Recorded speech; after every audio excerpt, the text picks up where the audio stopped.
The following is designed to entertain and inform, not provide medical advice. Always consult your doctor before starting any treatment. Spire.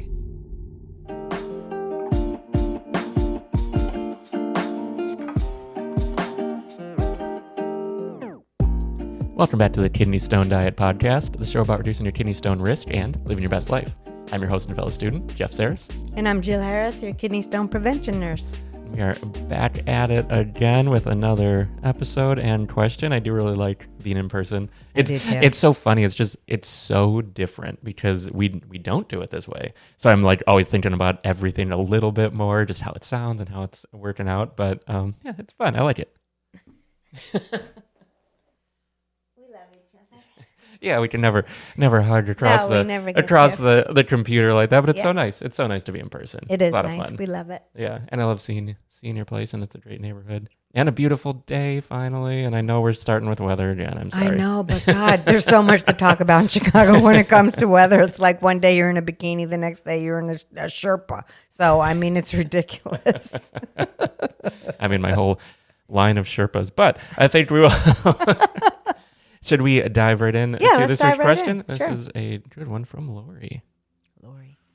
Hello, my name is Lori, and I am calling from Ontario, Canada.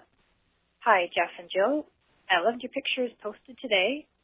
My question is about this. I think I have asked it at some point, but forgot the answer. The question involves taking potassium citrate to raise my urinary citrate. My random pH the last several years ranges from 6.5 to 7.5, but my urine citrate has been super low normal on all of my 24-hour urinalysis, the recent being 360. The range for women for Blissa Link says 550 plus to help reduce stone risk. My question is how to navigate not increasing my pH to raise risk of infection, calcium phosphate stones, but still raise my citrate using potassium citrate. Should I be concerned, and should I be continuing to take the supplement? Thank you. That's all. Little Lori. So it's a great question, and one that when I'm going over urine collections it's common. So a patient has low citrate. Citrate is a molecule in the body, and what it does for kidney stone prevention, what it does is it surrounds itself around calcium in the urine. And I think of it as like the knight in shining armor, protecting his lady or man. And it's like a shield, so phosphate and oxalate can't connect to her or him, okay? So it's a shield, it surrounds itself around calcium, and then these other minerals and crystals can't connect to her. Lori is saying her shield is low, so it leaves it naked, and these other little crystals and minerals can connect to calcium and form a stone.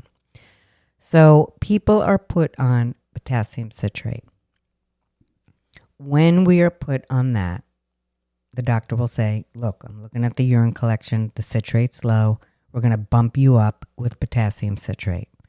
And so what's going on with her is she's like, my pH is going really high. And that is a risk for calcium phosphate stones. She's correct. Because she knows things because she's been on the Facebook page and she's in my course. So she knows, she's educated herself. And so she's worried and she's like, okay, so do I continue taking this potassium citrate while it's raising my pH still? But this damn citrate still is not increasing. What to do, old lady? Well, when we have low urine volume, meaning we're not peeing enough, and we have high urine calcium, we have too much calcium in our urine, and we have a high urine pH, those three things are a perfect storm for calcium phosphate stones. Calcium phosphate stones, even though everyone wants to talk about calcium oxalate stones, phosphate stones are a little bit nuttier. They grow faster, they grow bigger, and they're tough. So we don't want people to get them, okay? Now, the doctor saw that Lori's citrate was low, so he said, or she said, please, take this potassium citrate. So now Lori is taking these 24-hour urine collections. Her citrate's not rising enough, but her pH is getting hella high. So what are we going to do about that?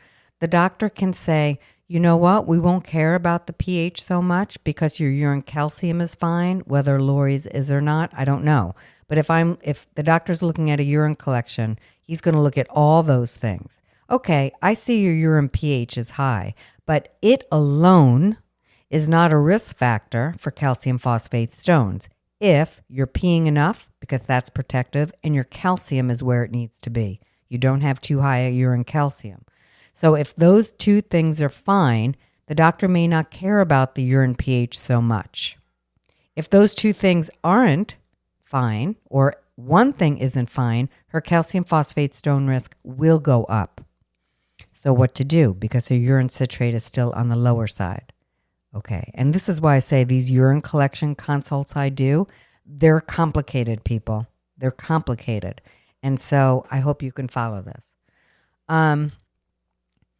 Sometimes people who have bowel disease will have lower citrate. Anybody who has malabsorption issues will have lower citrate. So remember that shield is low and calcium's naked in your urine, and that will make you have a higher stone risk. So the doctor can say, well, we certainly don't want to raise the potassium citrate because that's going to raise the pH even more. And it's really not doing so much for the citrate. So we'll keep you where you're at so that pH doesn't go up any higher, or maybe even take you off one of those pills if you're on multiple ones. And as long as everything else is cool, we just won't worry about the citrate as much. Now, it's a problem if she has a bunch of other abnormalities on her urine collection, but if it's simply a citrate issue, then the doctor may say, okay, we'll just monitor you and just make sure you're following all other aspects of the diet. I may also say, make sure you eat your fruits and vegetables because that will raise naturally your citrate. But, the doctor has some work to do here, figuring out what will be the best thing specific for Lori. This isn't generic advice for all of you. It's just explaining her certain collection, her urine collection, and some of the things he may do. So if everything else is cool on her urine collection, just having the citrate be a little low may not be a huge factor for her stone risk. It just depends on the other things. And as far as the urine pH, if she's peeing enough and she doesn't have high urine calcium, we may not care about that either. Does that make sense, Jeff? Yeah, and what is peeing enough again? Well, peeing enough, thank you, is 2.5 to 3 liters. How do you get there, Jill? It just depends. If you're eating a low salt, low sugar diet, like Jeff and I do, then we're going to pee a lot more than somebody who doesn't, right? So usually doctors will say drink 100 ounces of fluids a day. But for somebody who's tiny like me at 5'2", I'd be swimming away, okay? So we, Dr. Coe and I, and in the kidney stone world, will give you the output we want. And you have to adjust your diet in order to help that output. It's not just drinking water, it's lowering added sugar and salt as well. Yeah. And is there a way to actually sort of ballpark it? So if you're like, oh, I'm peeing this many times a day. I mean, you know me, I always have water with me everywhere I go. Right. I drink a ton of water. But again, we are also very different sizes, as you can see on the camera. Right. But yeah, like, is there any maybe a frame of reference too? Like not necessarily like, oh, you should be peeing this many times, but I don't know. Is there any frequency? Well, it's hard because maybe a man has prostate issues. So he's peeing 20 times a night, but barely anything's coming out. So it's hard to tell, right? Typically, when I was nursing at U of Chicago and I would empty the you'd pee in the toilet and you'd have a little hat there for a woman, or a man would put it in a urinal. Usually you're peeing about 200 cc's a time. And so you add that up, you can get to it. But it's very difficult to say. So I say, you're hydrated pretty much. It's a nice generic indicator if you're peeing what looks like water out of you. Once you see it kind of looking yellowy or a little tinged with some color, drink up, okay? But everyone will get there differently. I have people come to me. I had a patient this week that peed 7 liters, and in 25 years, I've never seen that. And she was a very small woman. And I'm like, how are you leaving the house? And she's like, well, I just want to make sure I'm getting enough fluid. So I told her, and I don't say this very often, but I'm like, slow your roll, sissy, because you could also then lose too much salt in your system. So you've got to be careful of that. So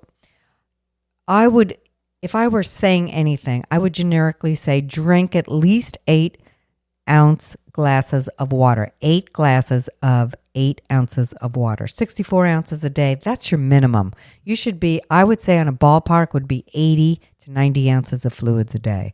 But again, if your diet is super good and low in sugar and lower in salt, and you're eating lots of fruits and vegetables, you're also going to pee more just from that. So you can eat your water as well, right? So that's why we like the output. People who have done urine collections, which everyone should do one, it's the number one thing to do so you can see why you're forming stones. Save the hat or the jug, and every once in a while when you're drinking, save your urine and see what you're doing on an average. 6 months goes by, you forget about that kidney stone. Now you're not drinking anymore. So people do save those urine jugs or the hats that women use, and they fill them up once a day and say, "Oh my God, I'm only 40 ounces came out of me today." So then they're like, okay, let me get back on track, Yeah. Once things seem better, it's hard to stay on track. Oh my God, when yes. you have pain or when you're suffering through something, it's like, oh, I'll change. But then we sort of get back to our habits. That's why we talk about habits so much. That's why we talk about habits. Unless we have something dangling right in our face that's making something a priority, we tend to forget about it. And this is, again, why we ask for 24-hour urine collections to be done every year. I can't tell you how many people come to me. They called me, they got on track, they stopped making stones, and then 2 years, 3 years go by, and I say, "Tommy, don't forget to do your I know, Jill, I'll do the yearly urine collection because the doctor won't remind you, Tommy. I'll do it." 4 years later, he calls me, "Tommy, where's that urine collection from last year?" "Oh, Jill, I didn't do it." And then you just get off track. Why do people gain weight, lose weight, gain weight, lose weight? Once you got to Cousin Vinny's wedding, you lost your weight. Now you're done. You don't have anything to worry about, so you start eating again. It happens all the time. So one of the reasons I do like kidney stones, and the only reason, is typically it's a great impetus to keep that change going, because the pain was so terrible, you never want to deal with that again. All I have to do is say #stent, and most people would be like, "Babe, get me some water," because it's that awful. Yeah, but I think that was a wonderful question and great to touch on something, even if specific to her, it's good because there's so many people out there and everyone has their own different situation and journey through this. And it shows Lori was very smart. No, I didn't pay her to call, but she was very smart to she's showing how complicated the urine collection is. So she didn't know what she was doing, meaning she didn't put it there to show how complicated it is. But it is a great example of how complicated the urine collection is, the thoughts that go behind the results, and the reasons why and what's going on. So it's, again, I know I'm a broken record with get a 24-hour urine collection, but if all of you did and all of you got on the prevention plan and the diet is always part of that, your stone risk would just plummet. So please pay attention to that advice, please. Yeah, and I think that's a perfect way to wrap, because that is the perfect place to start on your journey to make sure that you know where you're coming from. So kidneystonediet.com is where you can find all that info, the urine analysis, all the free resources, the kidney stone prevention course, the kidney stone meal plans, which were crafted right around the corner here in the kitchen. But that tiny kitchen, a lot of stuff came out of that tiny kitchen. I love your space here. It's like perfect, and it fits you perfectly. It's little like me. But yeah, if you're out there with a question, the number is 773-789-8763, and we would love to feature you on a future episode. And if you like this video, give it a thumbs up, hit that little bell and subscribe to be notified when we post again, because it really helps us reach more people, and we appreciate each and every one of you who've been doing that and commenting down below. It means a lot. So thank you so much. Yeah, we're trying to reach 10,000 subscribers. God knows we're working on that. Oh, yeah. I think we're at like 7,500 right now. It's moving right along. And we know so many people out there are suffering. So it's not even about the numbers. It's not for us. No. It's for you guys and everyone else who doesn't even know that they can get the help. Yeah, I don't care if there's 2 people listening. There's 2 people we can help. I don't care about that. It's about, if we don't get a lot of subscribers on YouTube, they don't show our channel when you're looking for kidney stone stuff. So it's very important that we get the information out. And we appreciate all of you that took the 0.5 seconds to press that red button. Yeah, so thanks again. And we will see you next time. Thank you, Lori. I appreciate that question. It was a great one.